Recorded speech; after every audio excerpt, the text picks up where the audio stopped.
விஜயோடு சந்திப்பு நடந்தது உறுதியான தகவல். திரு ஆதவ் அர்ஜுன் அவர்கள் துணை பொதுச் செயலாளருக்கு அடுத்து ஏதாவது ஒரு பதவியை நிச்சயமாக எதிர்பார்ப்பார் என்று நான் புரிந்து கொள்கிறேன். என்ன காரணம் என்றால், வெகு சீக்கிரத்தில் ஜான் ஆரோக்கியசாமி மற்றும் ஆதவ் அர்ஜுனிடையே கருத்து முரண்பாடுகள் வரும். அதிமுகவில் ஏன் ஜாயின் பண்ணல, நீங்கள் சொல்லுங்க பார்ப்போம். ஏன்னா தாவேக்கால ஜாயின் பண்ணணும்னு அவர் முடிவு பண்ணிட்டாரு சார். இது ஒரு காரணமா? ஏன் ஜாயின் பண்ணல தெரியவில்லை.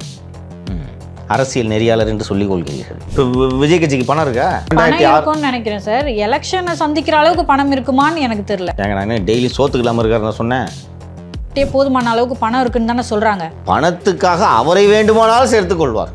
ஆதவ் அர்ஜுனை தாவேக்காவில் இணைப்பதற்கு இதுவும் ஒரு காரணமாக இருக்கும். அதை மறுக்க முடியாது, பேசித்தான் ஒன்று. அதெல்லாம் ஆதவ் அர்ஜுனின் இலக்கு என்று நான் புரிந்து கொள்வது, அவர் மாநிலங்களவைக்கு செல்வதை விரும்புவார் என்று நான் புரிந்து கொள்கிறேன். ஸோ எம்பி ஆகணும்னு விரும்புகிறாரு. கான்ஷியஸாக கவனிச்சு பாருங்க, எந்த இடத்துலையும் விஜய் ஏடிஎம்கே அட்டாக் பண்ணல.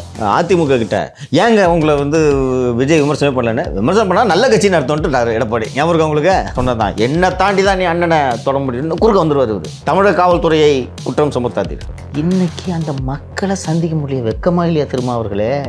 அதிமுக விஜய் ஒன்றாக சேர்ந்தால் திமுக வீழ்த்துவதற்கு வாய்ப்பு இருக்கா இல்லையா?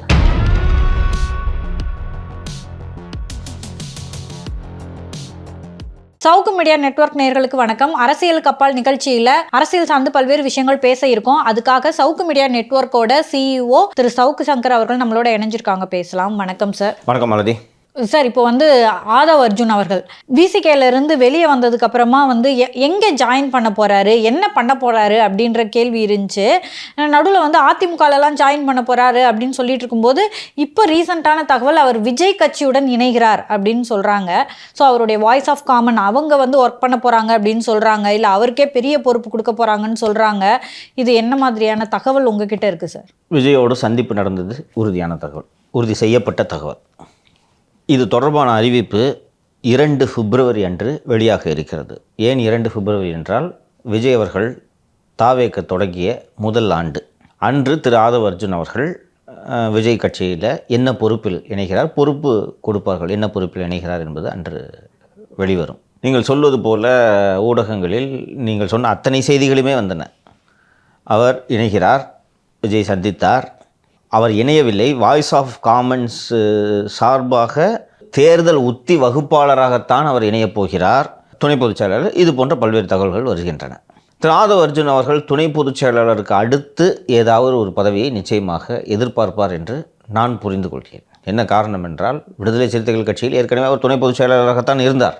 அதே பதவியை தாவேகாவில் வாங்குவதில் என்ன இருக்கிறது? இரண்டாவது, தேர்தல் வியூக வகுப்பாளராக திரு ஆதவ் அர்ஜுன் அவர்கள் திரு விஜய் கட்சியில் இணையாமல் வெளியே இருந்து பணியாற்றுகிறார் என்பது சரியாக இருக்காது என்று நான் கருதுகிறேன். என்ன காரணம் என்றால், திரு விஜய் அவர்களுக்கு பிரசாந்த் கிஷோர் போல, ராபின் போல ஏற்கனவே அங்கே வியூக வகுப்பாளராக திரு ஜான் ஆரோக்கியசாமி அவர்கள் அங்கே ஏற்கனவே இருக்கிறார். விஜய் அவர்கள் கட்சி தொடங்குவதற்கு முன்பிருந்தே கிட்டத்தட்ட 3 ஆண்டுகள் என்பது சரியாக இருக்கும், 3 ஆண்டுகளாக திரு ஜான் ஆரோக்கியசாமி அவர்கள் திரு விஜயோடு தான் பயணித்து கொண்டிருக்கிறார். இறுதி முடிவை எடுப்பது திரு விஜய் அவர்களாக இருந்தாலும் ஜான் ஆரோக்கியசாமியோட இன்புட்ஸ், ஏன்னா அவரும் இதன வேலை, அவரை பற்றி மைல்டாக ஏற்கனவே ஷோவில் இண்டிகேட் பண்ணியிருக்கோன்னு நினைக்கிறேன். 2016 மாற்றம் முன்னேற்றம் அன்புமணி என்று பாட்டாளி மக்கள் கட்சியின் முதல்வர் வேட்பாளராக திரு அன்புமணி அவர்களே அந்த லான்ச் செய்த அந்த பிரச்சாரம் 2016 பிரச்சாரத்தை வடிவமைத்து செயல்படுத்தியது முழுமையாக திரு ஜான் ஆரோக்கியசாமி அவர்கள். யதார்த்தத்தில் வெற்றி பெற்றவர்கள் சொல்வது தானே வேத வாக்கு. இப்போ பாட்டாளி மக்கள் கட்சி ஓரளவுக்கு அந்த தேர்தலில் வெற்றி பெற்றிருந்தால் ஜான் ஆரோக்கியசாமி கொண்டாடப்பட்டிருந்திருப்பார். ஆனால் அதில் போட்டியிட்ட அனைத்து தொகுதிகளிலும் பாட்டாளி மக்கள் கட்சி வீழ்ச்சி அடைந்தது, தோல்வியை தழுவியது. அதனால் ஒரு ஜான் ஆரோக்கியசாமி ஒரு மோஸ்ட் சார்ட் ஆஃப்டர் அனலிஸ்டாக இல்லை. அதற்காக அவர் பிரசாந்த் கிஷோரை விட குறைந்த அனலிஸ்ட் என்று சொல்ல முடியாது. அவரோட strategy campaign was brilliant idea. நீங்கள் பார்த்தீங்களா? அது அன்புமணியோட அந்த ஸ்டென்சில்டு இமேஜ் மாதிரி ஒரு இமேஜ் இருக்கும், மாற்றம் முன்னேற்றம் அன்புமணி, முதல் நாள் முதல் கைட்டு. ஞாபகம் இருக்குங்களா? நிறைய இது மீம்ஸு ட்ரோல் மெட்டீரியல்லாம் நிறைய போட்டாங்க. But it was a hit. Okay, நல்லா பண்ணார். யதார்த்தம் என்று ஒன்று இருக்கிறது அல்லவா? இங்கே கிட்டத்தட்ட வன்னியர்களின் கட்சியாகத்தான் இன்று பாட்டாளி மக்கள் கட்சி அறியப்படுகிறது. நீங்கள் அது என்ன தான் சொன்னீங்கனாலும் அது ஒரு ஜாதி கட்சி முத்திரையை அவர்களும் விளக்க முடியாது. அப்படியே ஒரு வேளை அது விலைக்கு போகிற மாதிரி இருந்தாலும் அப்பா அம்மா திருப்பி எடுத்து அந்த போரை போட்டுக்குவாங்க, ஐயோ நம்மளை வந்து வேறு கட்சி என்று நினைத்து விட போகிறார்கள் என்று. அதனால் ஒரு லிமிட்டேஷன் இருக்குது. ஸோ அப்போது வட தமிழகத்தில் கூட வன்னியர்கள் சாராத இதர சமூகத்தினரும் சேர்ந்து வாக்களிக்கும் போது தான் பாட்டாளி மக்கள் கட்சியால் வெற்றியை பெற முடியும் என்ற யதார்த்தத்தை தந்தைக்கும் மகனுக்கும் புரிய வைத்த தேர்தல் அது. ஸோ ஜான் ஆரோக்கியசாமியோட ரோலு எந்த விதத்திலும் குறைத்து மதிப்பிட முடியாது. 1. 2, திரு ஜான் ஆரோக்கியசாமி அதுக்கு பிறகு திரு விஜய் அவர்களோட 3 வருஷமாக பணியாற்றி இருக்காருன்னு நான் சொன்னேன். விஜய் அவர்கள் தங்களின் தலைவர்களாக, ஐடியலாக்ஸாக தந்தை பெரியார், காமராஜர் மற்றும் அம்பேத்கர், அஞ்சலி அம்மாள் ஆகியோரெல்லாம் வந்து சேர்த்ததில் திரு ஜான் ஆரோக்கியசாமி அவர்களுடைய பங்கு என்பது மகத்தானது. இதில் ஒரு கொஞ்சம் டீப்பாக அனலைஸ் பண்ணோன்னா, இன்னொன்று சார், இப்போ வரைக்கும் விஜய் அவர்கள் எடுத்த முயற்சியில் அவருடைய பங்கு இருக்கும் அப்படின்னு நம்ம புரிஞ்சுக்கிட்டா எல்லாமே வெற்றி தானே. வெற்றி இல்லை, நான் இது எதுக்கு சொல்கிறேன்னா, தோத்துருச்சு அதனால் இவர் ஒன்றும் பெரிய எஃபெக்டிவான அனலிஸ்ட் கிடையாதுன்ட்டுலாம் நீங்கள் அவர் சொல்ல முடியாது. இவ்வளோ மாவு இருந்துச்சுன்னா நீங்கள் இவ்வளோ தான் தோசை விட முடியும் இல்லையா? அது போல் பாட்டாளி மக்கள் கட்சிக்கு என்ன இருக்கோ. நான் விஜய் அவர்கள் விஷயத்த சொல்கிறேன். அவங்க இது வரைக்கும் பண்ண கேம்பெயின் எல்லாமே சக்ஸஸ்ஃபுல்லாக தானே இருந்திருக்கு. சக்ஸஸ்ஃபுல்லாக இருந்திருக்குங்க. நான் அதில் அந்த சக்ஸஸ்ஃபுல்லாக இருந்திருக்கு நீங்கள் இப்போ சொல்கிறீங்கல்ல, அதில் ஜான் ஆரோக்கியசாமியோட கான்ட்ரிபியூஷன் இருக்குதுன்னு நான் சொல்கிறேன். அதுதான் இப்போ எக்ஸ்பிளைன் பண்ண வந்தேன். அந்த கேம்பெயின், அந்த இந்த ஐடியலாக்ஸை சொன்னால தந்தை பெரியார், காமராஜர், அம்பேத்கர், ஓகேங்களா, அவர்களை ஃபஸ்ட்டு இந்த விஜய் வந்து மாணவர்களுக்கான ஒரு நிகழ்ச்சி ஒன்றில் கலந்து கொள்ளும்போது தான் இந்த 3 தலைவர்களின் படங்கள் மேடையில் வைக்கப்பட்டு அவர்களுக்கு அந்த விளக்கேற்றும் நிகழ்ச்சி நடைபெற்றது. அப்போ தான் ஒரு ஃபார்மலான ஒரு லான்ச்சு விஜய் பற்றி. அப்போ எந்த லைனில் விஜய் ட்ராவல் பண்ண போகிறாருன்ற இண்டிகேஷனை கொடுத்தது இந்த பெரியார், அம்பேத்கர் மற்றும் காமராஜர் அவர்களின் படங்கள். அம்பேத்கர் என்பது தலித் வாக்குகளை குறிவைத்து என்பது எளிதாக புரிந்து கொள்ளக்கூடியது. காமராஜர் என்பது கல்வி தந்தை என்றெல்லாம் அறியப்பட்டாலும் கூட நாடார் சமூகம் கொண்டாடும் ஒரு மகத்தான தலைவர் திரு காமராஜர். அண்டு பெரியார் பிராமணர் அல்லாத அனைத்து சமூகத்தினராலும் விரும்பப்படக்கூடிய ஒரு தலைவர். அதனால் இந்த மாதிரி இவங்களோட ஐடியாலஜி ஒரு மிக்ஸ்டு ஐடியாலஜியாக இருக்கும் என்று நாம் அப்போது ஊகிக்க முடிந்தது. இதிலும் திரு ஜான் ஆரோக்கியசாமி அவர்களுடைய பங்களிப்பு என்பது இருக்கிறது. ஏற்கனவே இந்த மாதிரி ஒரு அனலிஸ்ட்டு இன்னொன்று தான் எலெக்ஷனுக்கு ஒர்க் பண்ணியிருக்காருன்னு சொன்னேன். அப்படி இருக்கும்போது கூடுதலாக ஒரு வணிக நிறுவனத்தை, வாய்ஸ் ஆஃப் காமன் போன்ற ஒரு நிறுவனத்தை, ஐபேக் போன்ற ஒரு நிறுவனத்தை, ஷோ டைம் போன்ற ஒரு நிறுவனத்தை விஜய் பணம் கொடுத்து நியமிக்க வேண்டிய தேவை அவருக்கு இல்லை. இப்போ ஜான் ஆரோக்கியசாமிக்கு டீம்லேயும் கீழே ஒரு ஐடி விங் ஒர்க் பண்ணிகிட்டு இருக்கு, ரிசர்ச் டீம் ஒர்க் பண்ணிகிட்டு இருக்கு. ஸோ இதை கமர்ஷியலாக எடுக்கணுன்ற தேவை அவருக்கு இருக்காது என்று நான் நம்புகிறேன். ஸோ திரு ஆதவ அர்ஜுன் அவர்கள் விஜய் கட்சியில் பொறுப்பில் இணைவதற்கான சாத்தியக்கூறுகள் தான் அதிகம் இருக்கின்றன. இன்னொன்று, அதிமுகவில் ஏன் ஜாயின் பண்ணல நீங்கள் சொல்லுங்கள் பார்ப்போம். சொல்லுங்கள். ஏன்னா தாவேக்கால ஜாயின் பண்ணணும்னு அவர் முடிவு பண்ணிட்டாரு சார். இது ஒரு காரணமா? ஏன் ஜாயின் பண்ணல தெரியவில்லை. அரசியல் நெறியாளர் என்று சொல்லிக் கொள்கிறீர்கள். ஏன் ஜாயின் பண்ணலன்னா, விசிகே, டிவிகே போல நீங்கள் அண்ணா திராவிட முன்னேற்ற கழகத்தில் நுழைந்தவுடன் எளிதாக பொறுப்பை பெற முடியாது, பதவியை. இங்கே பெரிய பெரிய ஆளுங்க ஏடிஎம்கேல ஜாயின் பண்ணும்போது கூட பாருங்கள், சந்தித்தார், இணைந்தார் அந்த அப்படின்னு இந்த அடிப்படை உறுப்பினர் கார்டு தான் காட்டுவாங்க. அப்புறமா கொஞ்ச நாள் கழித்து பார்த்தீங்கன்னா அனௌன்ஸ்மெண்ட் வரும். திருமதி கௌதமி நினைவு இருக்கும் உங்களுக்கு, எப்போது ஜாயின் பண்ணாங்க எடப்பாடி கூட, பொறுப்பு எப்போது வந்தது? அப்போ அது உங்களது நண்பர் திருமதி நாச்சியால் சுகந்தி எப்போது ஜாயின் பண்ணாங்க, பொறுப்பு எப்போது வந்தது இல்லைங்களா? ஸோ அது ஒரு க்யூரேட்டிவ் பீரியட் வச்சுருப்பாங்க. இதான் இந்த இது. விடுதலை சிறுத்தைகளை பொறுத்தவரை அந்த ஐடி விங்கு அண்ட் ஸ்ட்ராட்டஜி மற்றும் பல்வேறு விஷயங்களில் திரு ஆதவ அர்ஜுன் தான் எல்லா முடிவுகளையும் எடுத்தார் இல்லைங்களா? அந்த கட்சியை பொறுத்த வரைக்கும் ஐடி விங்னு சொன்னால் திரும்ப நீ பார்த்துக்கப்பான்ட்டு விட்டுருவார். அண்டு இன்னொன்று, நீ பார்த்துக்கப்பான்ட்டு விடுவதற்கு இன்னொரு காரணம், செலவையும் ஆதவ அர்ஜுன் பார்த்துக்கொள்வார். ஏடிஎம்கேல அந்த மாதிரி நீ பார்த்துக்கப்பா என்று விடமாட்டாங்க. நாங்கள் செலவு பண்ணுறதுக்கு ஏற்பட்ட பேர் இருக்காங்க. இன்னொன்று, திரு ஆதவ அர்ஜுன் அவர்களோட அந்த நூல் வெளியீட்டு விழாவுக்கு முன்பும் சரி பின்பும் சரி, நீங்கள் ஆதவ அர்ஜுனாவை கூர்மையாக நீங்கள் கவனித்து பார்த்தீங்கன்னா சென்டர் ஆஃப் அட்ராக்ஷனாக இருக்கிறத தான் ஆதவ அர்ஜுன் விரும்புவார். அப்படி ஒரு குற்றச்சாட்டு அவர் மேலே இருக்குது சார். தவறுன்னெலாம் சொல்ல முடியாதுங்க. என்ன தப்பு இதில்? விடுதலை சிறுத்தைகள் கட்சிக்கு போனார், அதில் வந்து பார்த்திங்கன்னா அந்த லைம் லைட்டெல்லாம் அவரே எடுத்துக்க முயற்சி பண்ணார், அதை தொடர்ந்து வெளியே வந்துட்டார்.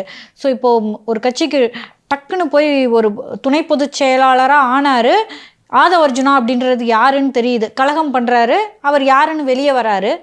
அதை தொடர்ந்து வந்து இந்த சிக்கல், அதுக்கப்புறம் அவங்க 6 மாதம் சஸ்பெண்ட் பண்ணுறாங்க, இவரே வெளியே வந்துடுறாரு இல்லையா? இது மாதிரி நீங்கள் அங்கே போய் மொத்த வெளிச்சமும் உங்கள் மீது படுவதற்கு அண்ணா திராவிட முன்னேற்ற கழகம் போன்ற கட்சி அனுமதிக்காது. அங்கே ஒரு ஆள் மேலே தான் வெளிச்சம், அது கட்சியோட பொதுச் செயலாளர் தான்.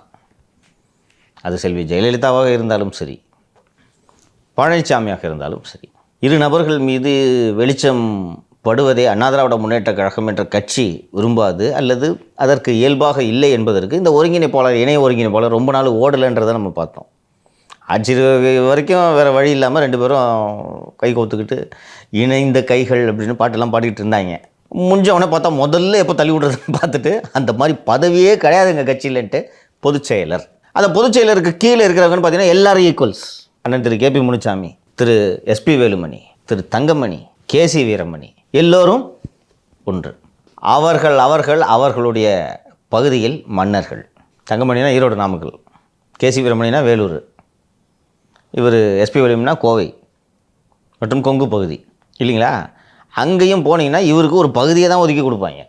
ஒட்டு மொத்தமாக வெளிச்சம் பெறக்கூடியவர் பொறுப்பாளர், பெரும் தலைவர் என்றால் பொதுச் செயலாளர் மட்டும்தான். எடப்பாடி பழனிசாமியே இல்லைங்க இவர் தம்பி ஆதவ் தான் எல்லாம் அப்படின்லாம் சொன்னாலும் தம்பியை உங்களோடு வைத்து கொள்ளுங்கள், தம்பியை இங்கிட்டு அனுப்பாதீர்கள்னு அதிமுக தலைவர்கள் சொல்லி விடுவார்கள்.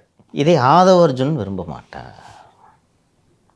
உங்களுக்கு அண்ணன் திருமா அவர்கள் வந்து ஏன் இந்த மேடை தவற விட்டார்னு விரிவாக நம்ம சேனலில் பேசியிருக்கோம். இந்த மேடையில் 2 ஸ்டார், விஜய், ஆதவ். விஜய் அவர்கள் சிறப்பாக பேசினாலும் கூட அன்னைக்கு அந்த ஷோவை ஸ்டீல் பண்ணது ஆதவ். கரெக்டுங்களா? பல பேருக்கு அன்னைக்கு தானே சார் ஆதவ அர்ஜுன் அப்படின்ற ஒரு அறிமுகம் போடுங்க. ஸோ பல பேருக்கு அன்னைக்கு who is this Aadhav Arjun எல்லாரும் நோட் பண்ண கவனிக்க வச்சுட்டார்ல. திரு ஆதவ அர்ஜுன் அவர்கள் ஒன்றும் பெரிய ஆராய்ச்சியாளர் அல்லது ஒரு நடிகர் அல்லது இலக்கிய எழுத்தாளர் எல்லாம் அல்ல. எல்லோருக்குமான தலைவர் அம்பேத்கர் என்பது ஒரு கட்டுரை நூல்களின் தொகுப்பு. திரு ஆதவ அர்ஜுனாவே ரொம்ப டீட்டெயிலாக ஆராய்ச்சி செய்து எழுதிய நூல் எல்லாம் அது அல்ல, அது ஒரு கட்டுரை தொகுப்பு இல்லைங்களா? அந்த நூல் பேசப்படவில்லை, ஆதவ அர்ஜுன் தான் பேசப்பட்டார். அங்கே ஒரு ரிட்டையர்ட் ஹைகோர்ட் ஜட்ஜ் வச்சுருந்தார், அவர் வந்தார்ன்றதே இன்றைக்கி பல பேருக்கு மறந்துருக்கும். கரெக்டுங்களா? அந்த நிகழ்ச்சின்னு சொன்னேன்னா ஆதவ அர்ஜுன், விஜய், வேறு யார் இல்லைங்க ஜஸ்டிஸ் சந்துரு. ஓ ஆமாம், அவர் கூட கண்ணாடி போட்டு ஒருத்தர் பேச, இப்படி தான் இருக்குது நிலைமை இல்லைங்களா? இதைத்தான் ஆதவ அர்ஜுன் விரும்புவார். இப்போது திரு விஜய் கட்சியிலேயும் இதே போன்ற ஒரு வெளிச்சம் வேண்டும் என்ற எதிர்பார்ப்போடு தான் ஆதவ அர்ஜுன் செல்வார். இப்போ வாய்ஸ் ஆஃப் காமன் வந்து இவருக்கு பணியாற்றுகிறது என்ற அடிப்படையில் போனீர்கள் என்றால் ஆதவ அர்ஜுன் மீது வெளிச்சம் படக்கூடாது. ஜானாரகிசாமியோட முகம் எப்படி இருக்குன்னு தெரியுமா நீங்கள் உங்களுக்கு? இப்போ இந்த 2 ஆடியோ வரும்போது அவருடைய ஃபோட்டோவை போடுறாங்க, அப்படி தான் இருக்கணும். திரு சுனில் கனுகுலு கேள்விப்பட்டிருக்கீங்க பேர், ஒரு ஃபோட்டோ எப்படி இருக்கும், ஆள் எப்படி இருக்கான்னு தெரியுமா?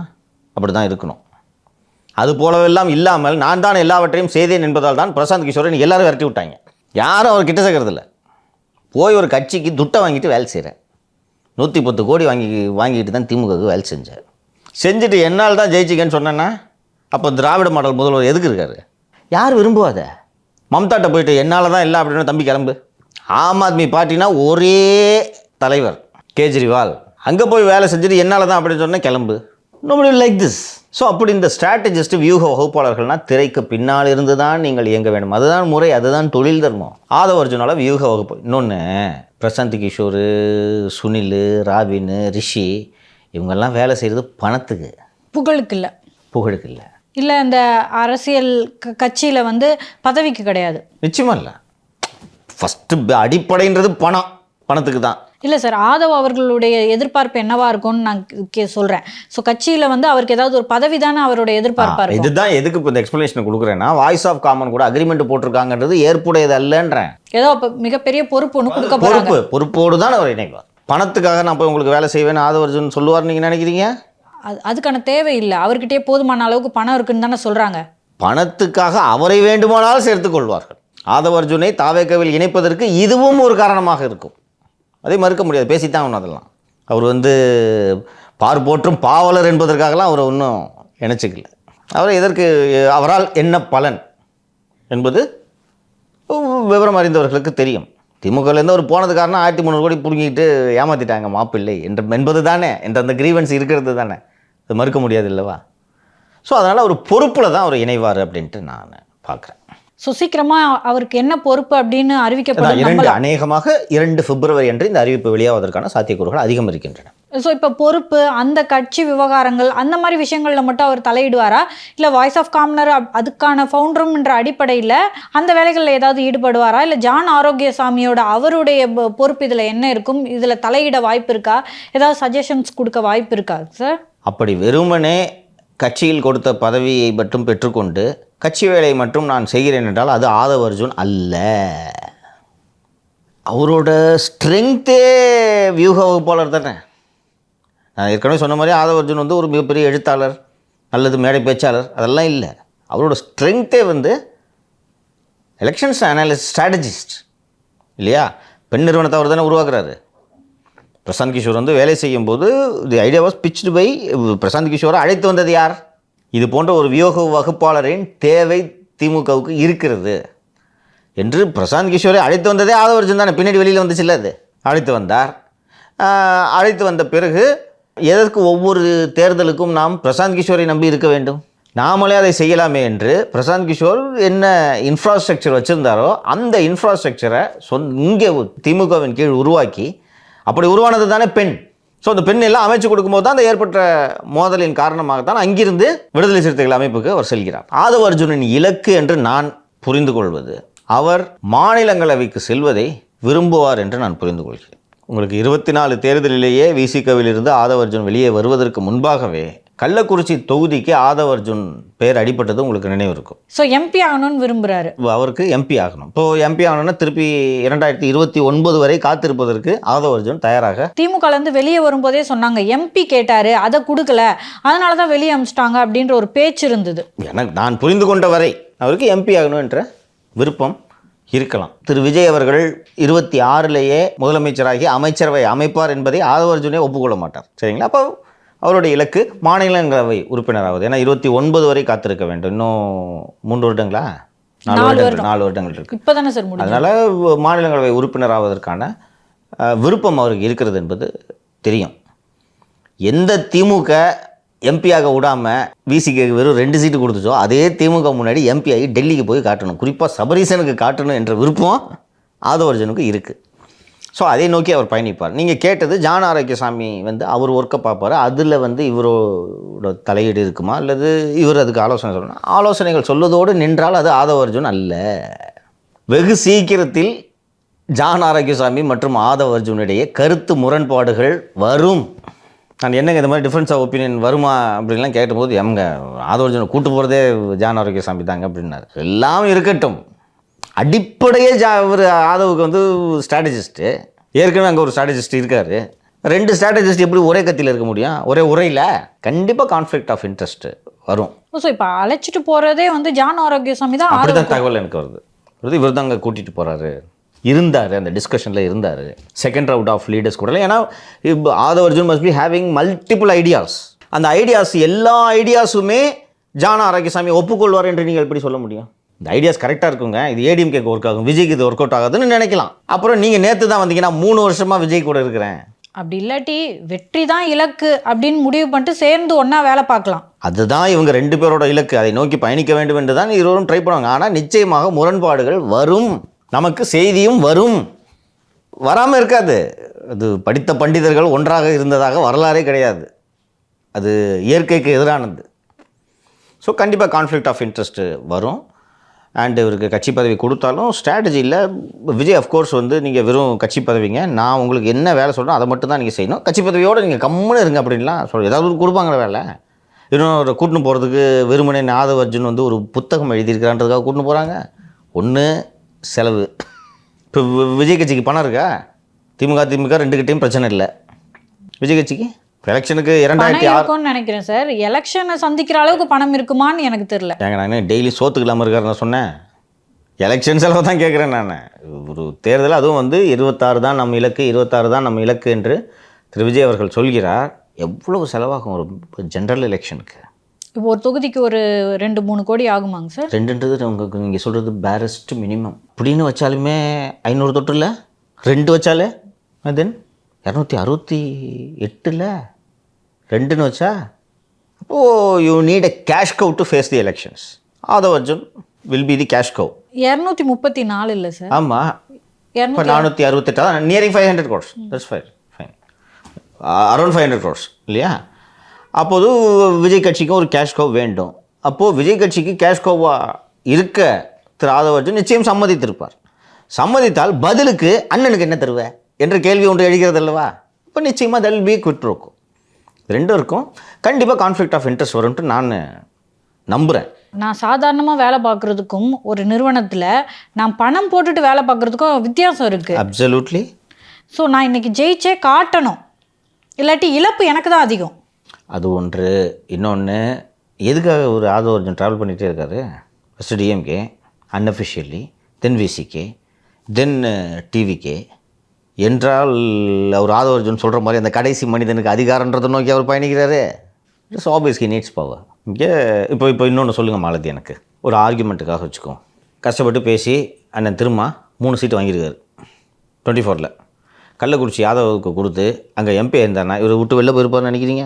அவரோட எதிர்பார்ப்புனா விட்டு போயிருக்க மாட்டார் சார். விசிகேனா கூட ஒரு வாய்ப்பு இருக்குது, ஏன்னா திமுக 4 தொகுதி கண்டிப்பாக தந்துருவாங்க அப்படின்ற விஷயங்கள்லாம் இருக்குது. பட் டிவிகேக்கு வெற்றி வாய்ப்புன்றது எந்த அளவுக்கு இருக்குன்னு தெரியலல்ல நம்மளுக்கு. நல்ல கேள்வி கேட்டீங்க, அருமையான கேள்வி கேட்டீங்க. ஸோ இவ்வளோ பெரிய பணத்தை பெட் பண்ண போகிறாரு, தன்னுடைய எதிர்காலத்தையும் பெட் பண்ண போகிறாரு, அரசியல் எதிர்காலத்தையும். ட்ரூ. அப்படின்ற அடிப்படையில் என்ன கான்ஃபிடென்ட் இருக்கும்னு நினைக்கிறீங்க சார்? தாவேகா வெற்றி பெற வேண்டும் என்பதை விட திமுக வீழ்த்தப்பட வேண்டும் என்பதில் ஆதவ அர்ஜுனுக்கு துளியோண்டு கருத்து வேறுபாடு கூட இருக்காது என்று உறுதியாக நான் நம்புகிறேன். சரிங்களா? அப்போது எதை செய்தால் திமுகவை வீழ்த்த முடியும் என்பது ஒரு அரசியல் வியூக வகுப்பாளராக திரு ஆதவ அர்ஜுன் அவர்களுக்கு நன்றாகவே தெரியும். ஒரு எளிமையாக, ஒரு பாமரத்தனமாக சொல்கிறேன், அதிமுக விஜய் ஒன்றாக சேர்ந்தால் திமுக வீழ்த்துவதற்கு வாய்ப்பு இருக்கா இல்லையா? அது ரொம்ப எளிமை சார். ஆனால் கண்ணு கெட்டின தூரம் வரைக்கும், இந்த நிமிஷம் வரைக்கும் அப்படியான எந்த பாசிபிலிட்டிஸும் இருக்கிற மாதிரி தெரியல. ஓகேவா? ஒருவேளை பணம் தேவை அப்படின்னு இருந்தால் கூட, ஸோ விஜய் வந்து என்ன பேசுகிறாரு, திமுக வந்து கூட்டணி பலத்தோட தான் ஆட்சியை 200 தொகுதியை பிடிப்போன்னு நினைக்கிறாங்க அப்படின்ற மாதிரி சொல்கிறாரு. ப்ளஸ் அவர் என்ன சொல்கிறாருன்னா சார், கூட்டணி அமைக்கிறதுக்கு வாங்க, நான் ஆட்சி அதிகாரத்தில் பங்கு தரேன் அப்படின்ற ஒரு விஷயத்த தான் சொல்கிறாரு. ஸோ புரிஞ்சிக்க முடியுது, அவர் தனியாக நிற்கிறதுக்கான முடிவோடு இல்லை அப்படின்னு நம்ம புரிஞ்சிக்க முடியுது. ஒருவேளை பணம் இல்லைனா கூட வந்து வேற யார் கூடயாவது நிற்கலாம், இந்த நீங்கள் சொல்கிற மாதிரி அதிமுக கூட சேரலாம். ஸோ ஆதவ அர்ஜுன் தான் ஃபினான்ஷியல் சப்போர்ட் கொடுக்க போகிறாருன்னா அதிமுகவோட சேருவதற்கான வாய்ப்புகள்லாம் இருக்காங்க சார்.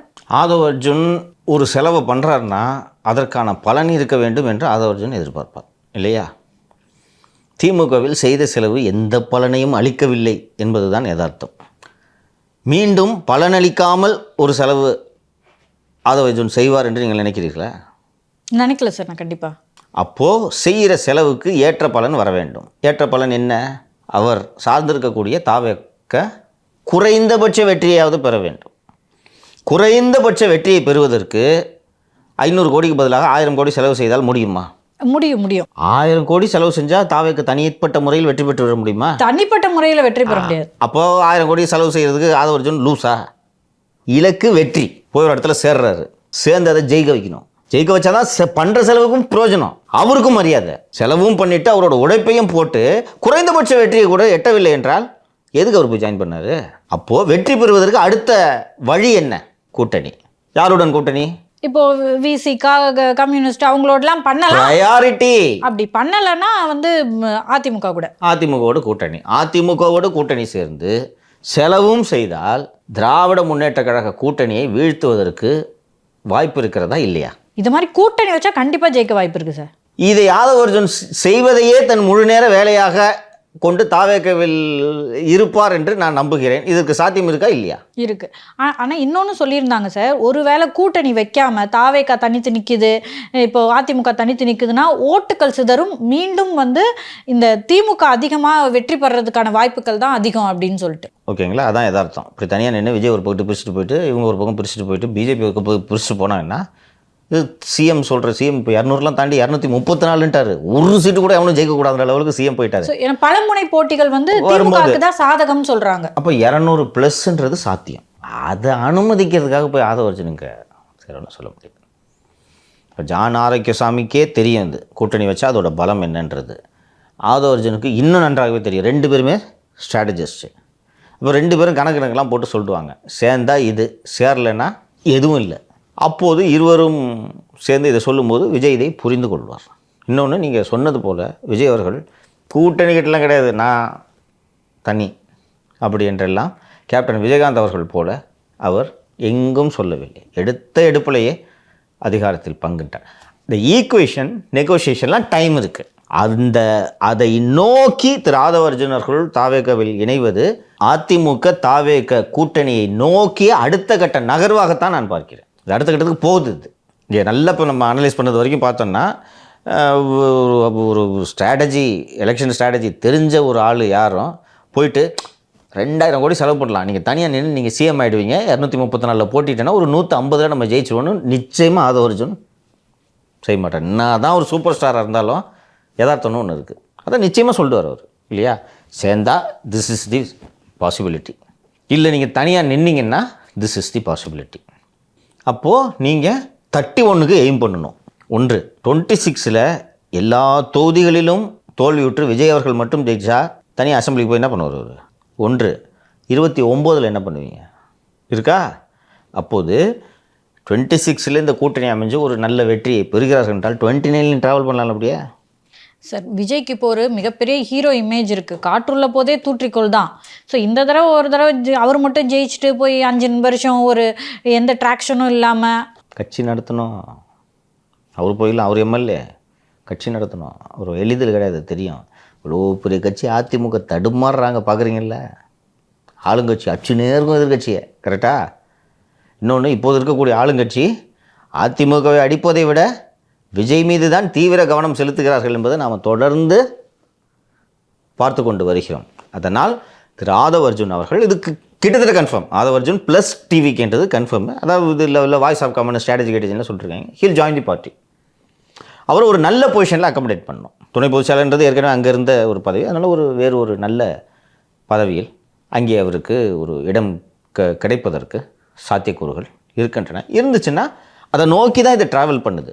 நான் அதுக்கு முன்னாடியே சொன்னேன், உங்களுக்கு நினைவு இருக்கும், நம்ம ஷோவில் நம்ம ரொம்ப டீட்டெயிலாக அந்த விஜய் பற்றி அனலைஸ் பண்ணும்போது நம்ம சொன்னோம், அதை நோக்கி தான் இது போகும்னு சொன்னேன் நான் இல்லையா. விஜய் அவர்களுக்கு தெரியாதாம்மா, நான் தான் நீங்கள் சூப்பர் ஸ்டாராக இருந்தீங்கனாலும் ஆரம்பித்து 2.5 வருஷத்தில் 234 தொகுதியிலையும் போட்டியிட்டு ஆட்சி பெறும் அளவுக்கு 150 சீட்டு ஜெயிக்க முடியுமா? அரசியல் தான் இனிமேல் என்னோட வேலைன்ட்டு இறங்கின ஒரு விஜய்க்கு இது கூடவா புரியாமல் இருப்பார்னு நினைக்கிறீங்க நீங்கள்? இது ட்ராவல் ஆகும். இன்றைக்கி இல்லைன்ட்டு தெரியும்.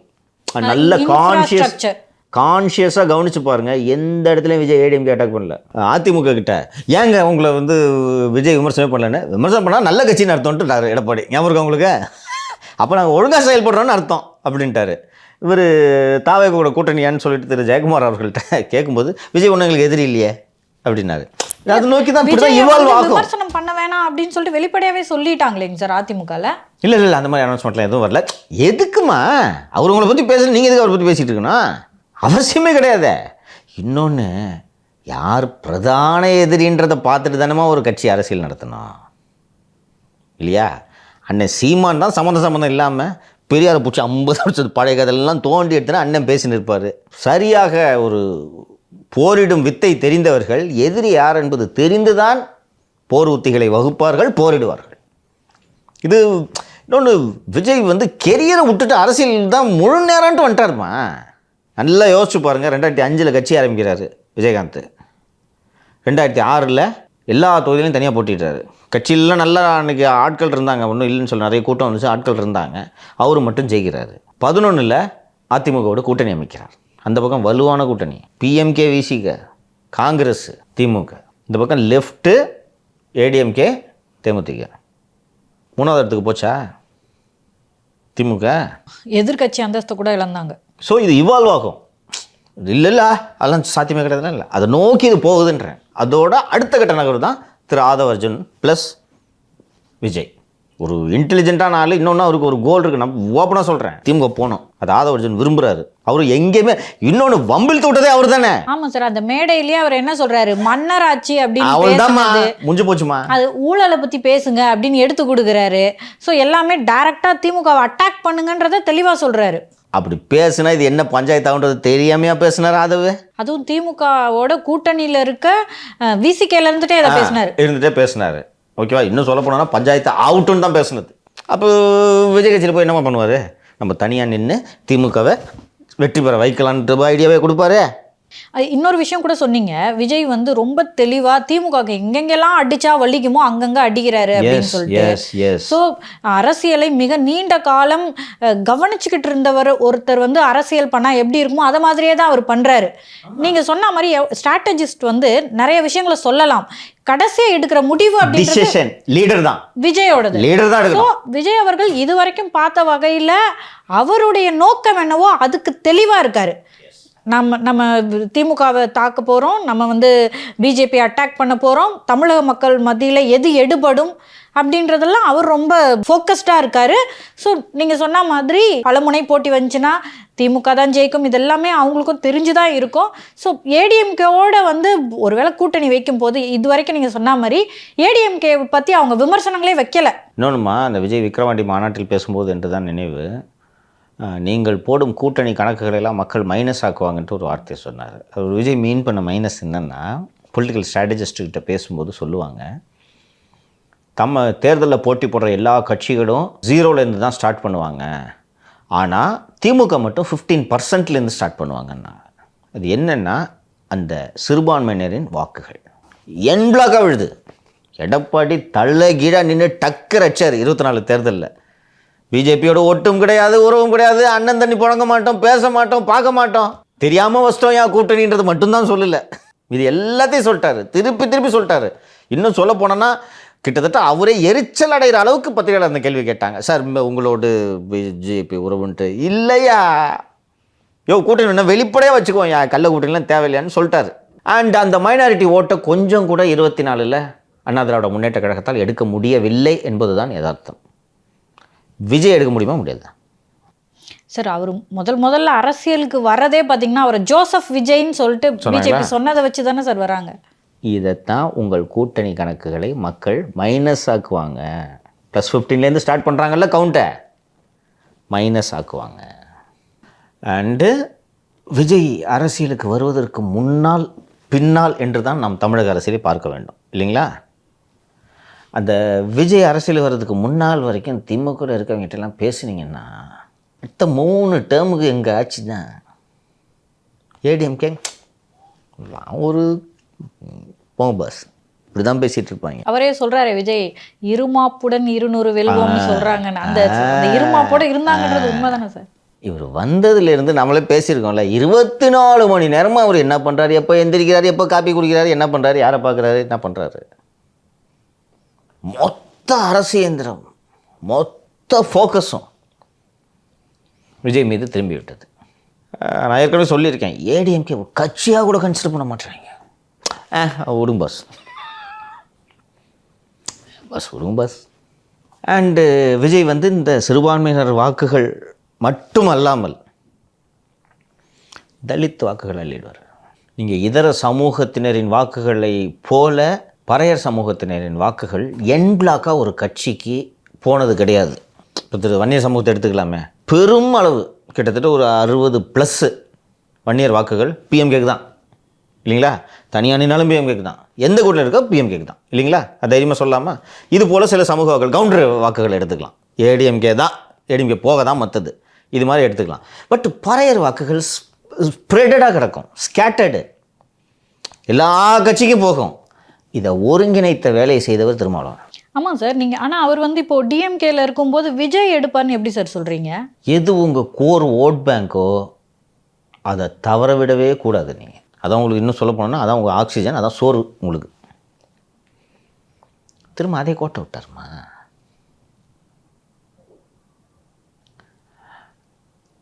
உங்களை எது லீடர் ஆகிச்சோ அதை கோட்டை விட்டார். திரும்ப எக்ஸ்போஸ் ஆகிட்டார். ஒரு தலித் தலைவராக திரும்ப அம்பேத்கரை பேசுவதற்கும் தலித் அல்லாத தலைவராக சூப்பர் ஸ்டார் விஜய் அம்பேத்கரை பற்றி பேசுவதற்கும் வேறுபாடு இருக்கிறதா இல்லையா? அப்படியே சாலிடாக ஏடிஎம் கிட்ட இருந்த ஓட் பேங்க் அது அப்படியே ஒரு முழுக்க எம்ஜிஆர்ட்ட இருந்துச்சு. ஜெயலலிதா அது முழுக்க தக்க வச்சுருந்தாங்க. எடப்பாடி பீரியடில் தான் உடைந்தது. எடப்பாடி எமர்ஜி ஆகி வரும்போதெல்லாம் திரும்ப லீடர் ஆகிட்டார். அவர் வச்சுருந்தார். இன்றைக்கி உடச்சி விஜய் எதுக்கு விக்ரவாண்டியில் வச்சார்னு நினைக்கிறீங்க? மாநாடு மதுரையில் வைக்கலாம்ல, எல்லோரும் திருச்சி மதுரை தேர்ந்தெடுப்பாங்க, பார்த்துருக்கீங்களா? நம்ம ஸ்ட்ரென்த் எங்கே, அங்கே வைங்க. சென்னையில் வந்து ரொம்ப கூட்டம் வரும் அப்படின்றதுக்காக ரேண்டமாக ஒரு விக்ரவாண்டியில் செலக்ட் பண்ண. நோ இடம் இருக்குது. லொக்கேஷன் இருக்குது, திருச்சி ஆர் மதுரையில் வச்சுருக்கலாம்ல. கான்ஷியஸாக செலக்ட் பண்ணுறான். ஏம்மா திருச்சி மதுரைலாம் இடமே கிடைக்காதம்மா. இல்லை அதோட முக்கியத்துவம் என்னன்னு தான் நான் கேட்குறேன். அதுதான் வட தமிழகம். விளிம்பு நிலை மக்களோட வாக்குகளை அல்லலாம், வன்னியர் சமூக மக்களின் வாக்குகளையும் அல்லலாம். விஜயகாந்த் அடித்தார்மா அந்த வேலையை, பண்ணார்மா அந்த வேலையை. ஒரு பாமகவுக்கு அவர் மேலே அவ்வளோ கோவம், இது உடச்சி விட்டு போயிட்டாங்க. அதெல்லாம் ரொம்ப கான்ஷியஸாக பண்ணுறாரு. ஓட்டு டிரான்ஸ்ஃபர் நடக்காது. இப்போ இவ்வளோ நாள் திரும்ப இருந்தாலும் அந்த கூட்டணிக்கு பழைய சமூக மக்களின் வாக்குகள் விழுன்று இருந்துச்சுல்ல, இன்றைக்கி திரும்ப மட்டும்தான் இருப்பார், ஓட்டு விழாது. அதனால் பெரிய இதெல்லாம் இந்த கால்குலேஷன் எல்லாம் அவங்க போட்டு தான் வேலை செய்து கொண்டிருப்பார்கள். இதெல்லாம் யோசித்து தான் ஒரு கூட்டணி கணக்குகள் மைனஸ் ஆகும். அதாவது திருமா மைனஸ் தலித் வாக்குகள் என்று தான் புரிந்து கொள்ள வேண்டும். சரி, இப்போ வந்து அந்த எல்லோருக்குமான தலைவர் அம்பேத்கர் புக் ஃபங்க்ஷனில் வந்து விஜய் அவர்கள் திருமா பற்றி பேசுகிறாரு. திருமா வந்து இந்த மாதிரி கூட்டணியோட ப்ரெஷர்னால் இங்கே வர முடியலை அப்படின்றாரு. ஸோ ஆனாலும் அவர் மனசு நம்மக்கிட்ட தான் இருக்கும் அப்படின்ற மாதிரியான விஷயங்கள்லாம் சொல்கிறாரு. அன்னையிலேருந்தே பார்த்திங்கன்னா திருமாவளவனாக இருக்கட்டும், அவருடைய கட்சியில் இருக்கவங்களா இருக்கட்டும், என்ன சொன்னாங்கன்னா வந்து இல்லை நாங்கள் கூட்டணியை உடையவே உடையாதுன்றதை திரும்ப திரும்ப சொல்லிக்கிட்டே இருந்தாங்க. இப்போ பார்த்திங்கன்னா இந்த வேங்கை வயல் விவகாரம் இதுக்கப்புறமா வந்து திருமாவளவன் ஒரு விஷயத்த சொல்லியிருக்காரு. என்னென்னா கூட்டணியில் கசப்போடு தான் நாங்கள் தொடர்றோம் அப்படின்ற மாதிரி ஒரு விஷயத்த சொல்லியிருக்காரு. இது வந்து இப்போது உண்மையாகவே கசப்போடு தொடர்றாங்களா, இல்லை தொகுதிகளை அதிகம் பேசி வாங்கலான்னு நினைக்கிறாங்களா, இல்லை வேங்கை வயல் சம்பவம் ரொம்ப இவங்களை புண்படுத்தி இருக்கா? எப்படி சார் பார்க்குறீங்க? அவரை பற்றி பேசுகிறதுக்கே எனக்கு வருத்தம் அளிக்குது மாலதி. வருத்தத்தோடு தான் பேசுகிறேன். நேற்று ஏதோ ஒரு பொதுக்கூட்டம்னு நினைக்கிறேன். அந்த பொதுக்கூட்டத்தில் பேசும்போது தான் நாங்கள் இன்னும் கூட்டணியில் வருத்தங்களோடு தான் கூட்டணிகள் தொடர்கிறோன்னு. உங்களை யாருப்பா தொடர் சொன்னது நான் கேட்குறேன். பட்டு கம்பளம் விரித்து கூப்பிட்றாங்க அதிமுகவில். உங்களை யார் தொடர சொன்னது? வருத்தத்தோடு உங்களை யார் தொடர சொன்னது? ஸோ அதுக்கான நேரம் கணிஞ்சிருக்காங்க சார். ஏன்னா இன்னும் ஒரு வருஷம் எலெக்ஷன் இருக்குது, பட்டு கம்பளம் விரித்து கூப்பிட்றாங்க அப்படின்னு சொல்கிறது வந்து விசிகேக்கு போகிறதுக்கு இது நேரம் நினைக்கிறீங்களா? இங்கே பாருங்க மாலதி, கூட்டணி உடச்சி வச்சுட்டு நாலுலேருந்து நாங்கள் பேச மாட்டோம்ப்பா டிஎம்கேக்காரங்கிட்ட, இப்படிலாம் உங்களை யாரும் பண்ண சொல்லலை. விடுதலை சிறுத்தைகள் கட்சியின் தலைவராக நடந்து கொள்ளுங்கள் தான் அவர்கிட்ட அதிகபட்சம் கேட்குறது. திமுகவோட குரலாக பேசாதீங்கன்னு தான் கேட்குறது. நம்ம நிகழ்ச்சியில் இந்த வீடியோவே போட்டோம். இன்றைக்கி வேங்க வேலை சார்ஜ் போட்டாங்க, கத்தி கூப்பாடு போடுறாரு. வேங்க ரொம்ப இது அரசு பெருந்தன்மையோடு நடந்து கொள்ள வேண்டிய, வேங்கையில் உள்ளே நுழைய முடியலன்றாரு. கவனிச்சிங்களா? உள்ள நீ இதுக்கு ஒரு ஃபோன் எடுத்து பேசுங்க சிஎம்கிட்ட. என்னங்க நடந்துட்டுருக்குங்க? ஏன் 144 போட்ட மாதிரி உள்ளே யாருமே போட மாட்டாங்க. அந்த விசிகே கட்சி நிர்வாகிகள் உள்ளே போக மாட்ட போது காவல்துறை கைது செஞ்சிச்சு. யாரும் போக முடியாது இப்போ உள்ள. இந்த சார்ஜ் ஷீட் போட்டதுக்கப்புறம் முயற்சி யாரும் போகிறது இல்லை, யாரும் இல்லை. பேரிகேட் போட்டு உள்ளே போட்டு அப்போவே பேரிகேட் போட்டிருந்தாங்க. பட் அப்போ அனுமதிச்சாங்க, போங்க சார் போய் பாருங்கன்ட்டு. இப்போது பேரிகேட் போட்டு உள்ளே அனுமதிக்கல. கூட்டணி கட்சி தானே நீங்கள்? என்னங்க இது? என்ன உங்கள் கூட்டணி தானே? நீங்கள் தானே இன்றைக்கி வந்து வாட்ச்மேன் மாதிரி வாசல்லே நின்றுக்கிட்டு யாரும் அண்ணனை தாண்டி யாரும் நீங்கள் போகக்கூடாதுன்ட்டு பிடிச்சி வச்சுக்கிட்டு இருக்கீங்க. ஒரு தூணாக நின்று தூக்கி பிடிக்கிறீர்கள். யார் திமுக மேலே இது பண்ணாலும் குறுக்க விழுந்து அடி அடி என் மேலே விட்டேன், அப்புறம் தான் ஸ்டாலின் மேலேன்ட்டு நீங்கள் நிற்கிறீங்க. இப்படியா இருக்கீங்கன்னு தானே கேட்குறோம். சமீபத்தில் தமிழக ஆளுநர் திரு ரவி அவர்கள் ஒரு கருத்தை ஒரு நிகழ்ச்சியில் எங்கேயோ பேசும்போது ஒரு கருத்தை பதிவு செய்கிறார். தலித் அவர்கள் முதலமைச்சராக பட்டியல் இனத்தை சேர்ந்தவர் தமிழகத்தின் முதலமைச்சராக வர வேண்டும். இல்லை ஏதாவது தப்பு இருக்காமா? வேணுக்குன்னு சொல்கிறார் ஆளுநர். அதை மறுக்கலை. ஆளுநர் கருத்தில் உடன்படுகிறேன், முடிஞ்சா. ஆனால் ஆளுநர் ஒரு பக்கம் சனாதன தர்மத்தையும் தூக்கி பிடித்து விட்டு மற்றொரு புறம் தலித் முதலமைச்சராக வேண்டும் என்றும் கூறுகிறார். ஆனால் விடுதலை சிறுத்தைகள் கருத்தும் ஒரு பட்டியல் இனத்தவர் முதல்வராக வேண்டும், கடைசி மனிதருக்கும் அதிகாரம் என்பதுதான் எங்களுடைய கொள்கையும். எங்களுடைய கொள்கையை ஆளுநர் பேசியது மகிழ்ச்சி அளிக்கிறது. இப்படி ஆளுநர் பேசியதால் இந்த ஆண்டு தேநீர் விருந்தில் கலந்து கொள்கிறேன். கூட்டணி திமுக கூட்டணி தான் இருக்கும். இப்படி நடந்துக்குங்க. உங்களெல்லாம் டீ பார்ட்டிக்கு போக விடாமல் இவங்க அப்பா பையன் போனாங்க, ஞாபகம் இருக்கா? போன ஆண்டுன்னு நினைக்கிறேன். கூட்டணி கட்சிக்கெலாம் புறக்கணிப்பாங்களாம். இந்த வாட்டி கொஞ்சம் ரொம்ப மட்டன் சமோசா இல்லைன்ட்டாங்க போல இருக்கு. அப்பா பையனு கூட போகல இந்த வாட்டி. அப்படி நடந்துக்குங்க. கள்ளக்குறிச்சியில் மது ஒழிப்பு மாநாடு. சார் நீங்கள் அதிமுக கூப்பிடுறீங்களே, எங்கள் திமுக தாங்க அரசு நடத்திட்டு இருக்கு, அரசு தாங்க மது விற்கிது, அந்த அரசில் தாங்க கள்ளச்சாராயம் குடிச்சு சாவுறாங்க, எப்படிங்க அவங்களையே நாங்கள் மது ஒழிப்பு மாநாடு கூப்பிட்றது சரியாக இருக்கும்?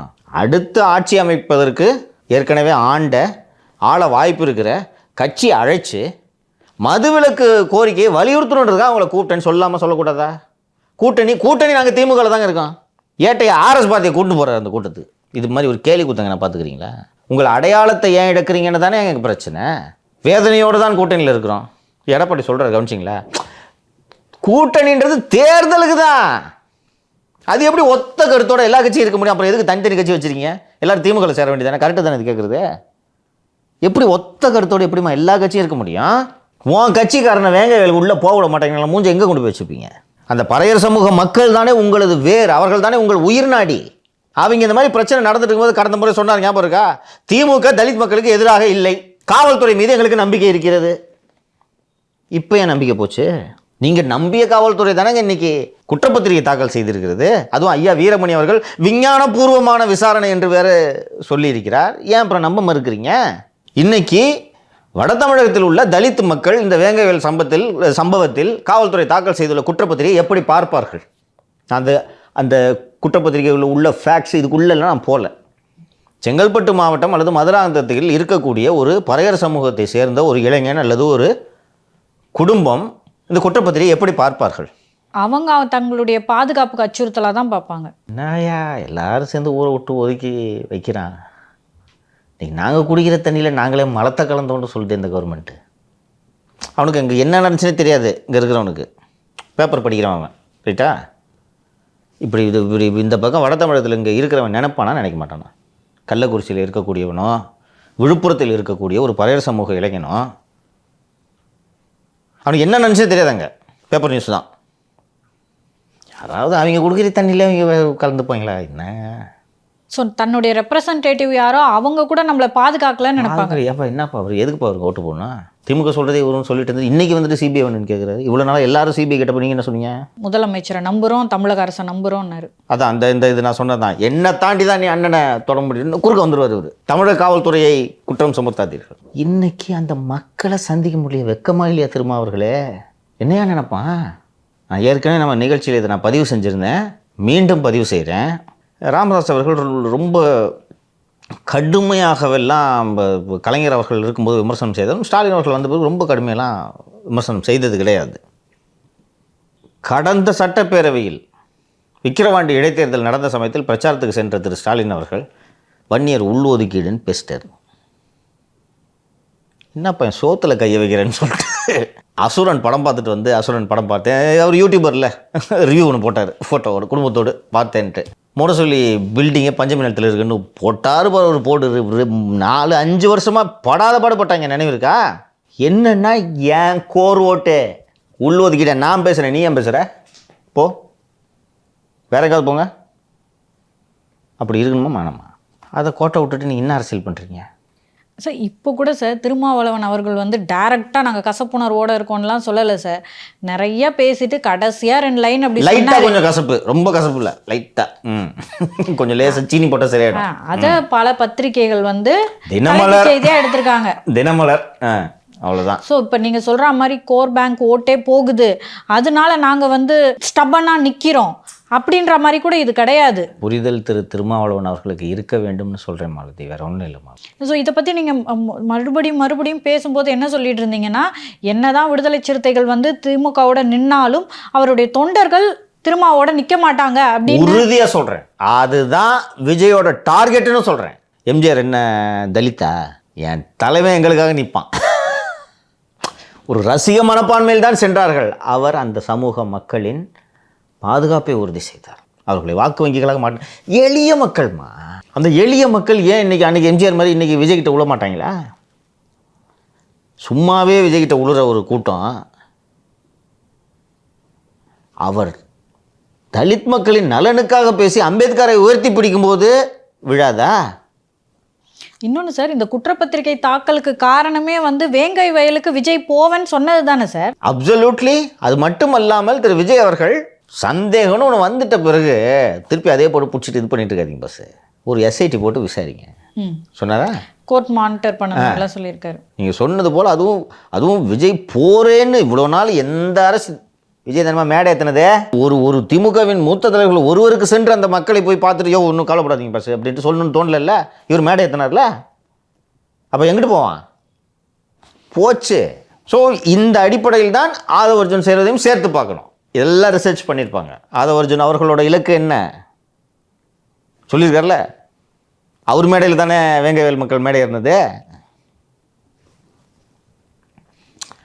இவங்களுக்காகலாம் காத்திருக்காதுமா. நீங்கள் இன்றைக்கி லீடர் ஆகிட்டோன்றதுக்காக நீங்கள் என்ன சொன்னாலும் உன் பின்னாடி அடிமையெல்லாம் சுற்றிட்டு போகலாம் நினைக்கிறது எல்லாம் படித்த பசங்க. பண்ணை அடிமை கிடையாது. தலைவர் சொல்லிட்டார், என்ன சொன்னாலும் போய் அப்படியே போய் கிணத்துல குளிப்போண்டு. முன்னாடிலாம் நடந்த மாதிரிலாம் இப்போலாம் தீ குளிப்பெல்லாம் நடக்கிறது இல்லை, தெரியுதா? இப்போலாம் யாராவது தீ குளிப்பாங்க, நீ குளிடா நான் ஏன் குளிக்கணுன்றான் தொண்டை. மறுமலர்ச்சி திராவிட முன்னேற்ற கழகம் உருவானதே வந்து அந்த ஒரு 3-4 பேர் வந்து இறந்த அந்த சமாதியில் தானே. வைகோவை நீக்கிட்டாங்கன்னு ஊற்றி பற்ற வச்சுக்கிறான். நீங்கள் அப்படிலாம் தொண்டர்கள் யாரும் இல்லை. நீ குழி பஸ்ஸுன்றவாங்க. இந்த வடிவேல் படத்தில் தான் நினைக்கிறேன். தீ குளிக்கிறேன்னு சொன்னோன்னே பெட்ரோல் கண்ணோட பக்கத்தில் நிற்பாங்க. அவங்க தான் நிற்கிருக்காங்க. அதனால் திரும்ப என்ன பண்ணாலும் பின்னாடியே வந்துட்டுருப்பாங்கலாம். அவர் தப்பு கணக்கு போடக்கூடாது. காலங்கள் மாறிக்கொண்டு இருக்கின்றன. பல முறை நான் நமது நிகழ்ச்சியிலும் சரி வெளியே பேசும்போதும் அன்போடும் ஆதங்கத்தோடும் தான் நான் திருமாவை தொடர்ந்து விமர்சனம் செய்து கொள்கிறேன். அவர் மீது எனக்கு கோபங்கள்லாம் எதுவும் இல்லை. யார் மீதும் கோபம் கிடையாது. அதுவும் இவர் மேலே பிரியம் அதிகம் எனக்கு. அதோடு தான் நான் விமர்சனம் வைத்து கொண்டிருக்கிறேன். அவர் புரிந்து கொள்ளவில்லை. என்ன செய்ய முடியும்? தவறான முடிவுகளை எடுக்கும் தலைவர்களை காலம் ஒதுக்கி தள்ளும். திரும்ப வரலாறு படித்தவர், வரலாறு தெரியாதவர் அல்ல. என்ன நடக்கும் என்பதை அவரும் பார்க்க போகிறார். ஸோ அரசியல் கப்பல் நிகழ்ச்சியில் பல்வேறு விஷயங்களை இன்னைக்கு பேசணும். உங்களுடைய கருத்துக்களுக்கும் தகவல்களுக்கும் நன்றி சார். நன்றி மேம்.